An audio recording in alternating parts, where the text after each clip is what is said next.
Let's begin with an example. First, we're going to generate a 2D array of random numbers. Recall that the easiest way to do this is with two nested for loops. Remember that the outer loop defines the number of rows, and the inner loop defines the number of columns. We're going to place a random number generator inside the innermost loop and allow the auto-indexing to automatically create for us a 2D array of numbers.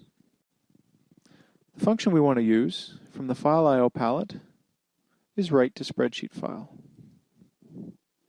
Let's turn on our context help and take a look at this function. Our key inputs are first our format specifier. Remember that a spreadsheet file is a text file. That means all of our numbers are going to have to be converted into strings. So we need to specify how much precision to use in that conversion. Next, much like all the other file functions we've seen up to this point, there's a file path, which brings up a dialog box if it's empty. Plus there are two inputs. This VI can be used with either 2D array or 1D array data. Plus we have some switches here. We have a Boolean input which allows us to decide whether to append to file or create a new file. We have the ability to choose whether or not to transpose the data. That means flip the rows and the columns. Also, we have the ability to choose the delimiter. In this case, let's create a constant. We can choose whether or not it is, if we show the slash codes, the default value, which is a tab, or a comma, which is the second most common value, or we can create a custom delimiter. Often the most convenient choice is the comma.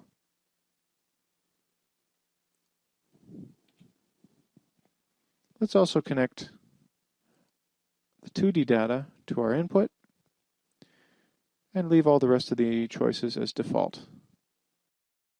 Let's run this VI now.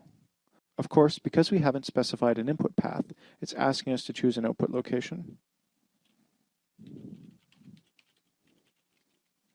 We can choose the file name. Typically, if comma is used as the delimiter, CSV, which is short for comma separated values, is a typical file extension. We go ahead and save it as spreadsheet.csv. Next, let's look at this directory. We see we've created a spreadsheet.csv file in the desired directory. Observe first that it has an Excel icon. If we double-click this file, it will naturally open in Excel, and we see that we have indeed 5 columns and 20 rows.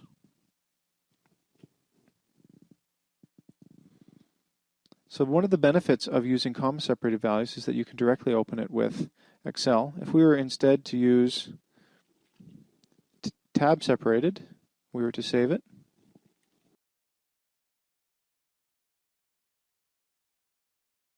we could still open the file. We see because we've saved it as a TXT file, it defaults to be opened in Notepad. We see that it has the appropriate formatting, 5 columns, 20 rows, and we could then import that file into any other spreadsheet program which was necessary. Let's now create a simple example to read from a spreadsheet file. The read from spreadsheet file, again in the File I/O subpalette, has the same typical inputs as most of the other read-write functionality.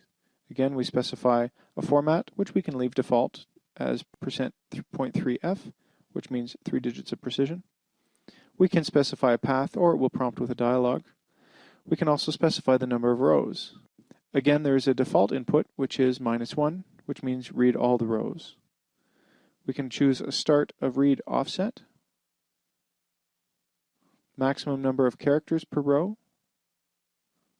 whether or not to transpose the data, specify the delimiter, and of course as its output it returns all the data in addition to the first row and a mark after read. In other words, how far it did read if we didn't select it to read everything.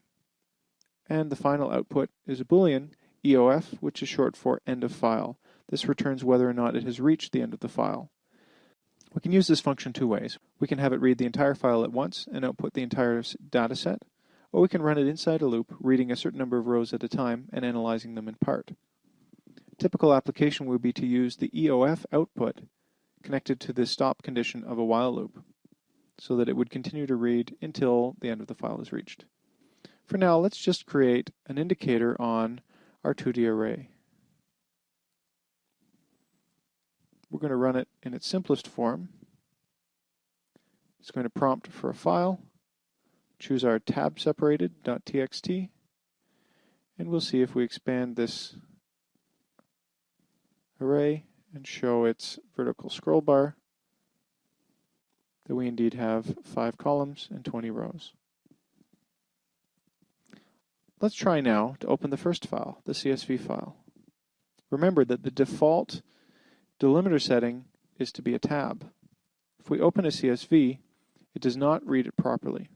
It's a very important point that if you're going to format spreadsheet data or any other numeric data into text, we must always read data of the right format, otherwise we'll get incorrect results.